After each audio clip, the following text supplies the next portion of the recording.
Question 10. Solve x squared equals 120 plus 7x. This is a quadratic equation. We know that this is a quadratic equation because we have a letter squared and we're being asked to solve it. And our first step of solving a quadratic equation is we need an equal 0, which means we need everything on the same side. Now, because our x squared term is here on the left, I don't want to have it move to the other side. I don't want to have to take it away from both sides, because of the fact that that's going to make the quadratic equation much more difficult to deal with. So I don't want that x squared to go anywhere. What I want to do is I want to get rid of this 120 and this 7x from the right hand side, so that we end up with our equal 0 there. So in 2 steps I can make this happen by taking away 120 and by taking away 7x from both sides.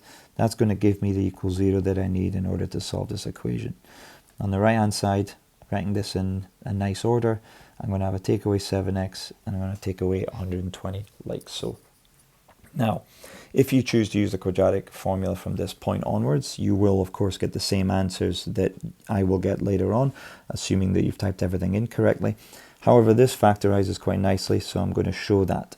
I say quite nicely, it's a bit of work. There's nothing in common, so you're not going to have a single pair of brackets. You are going to have a double pair of brackets.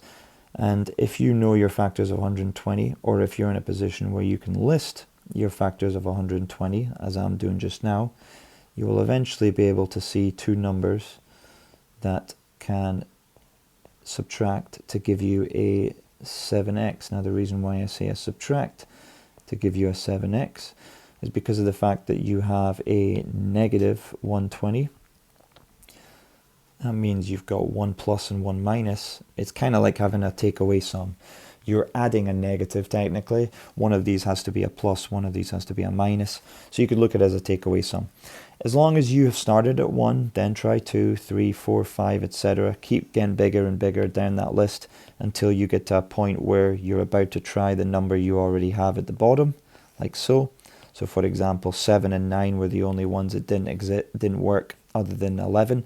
When I'm about to get to 12, I see that it's on the other side, meaning that I know that that list of pairs of factors is complete. From there, hopefully you can spot that 8 and 15, if I have a positive 8 and a negative 15, I'm going to end up getting the negative 7x that I require from the middle, giving me that in factorized form.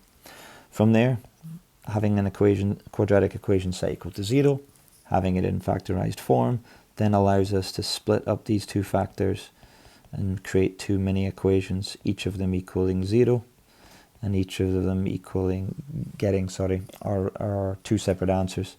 So from that, we end up with that x is minus 8, or we end up with x is 15. Those are our 2 answers. Done.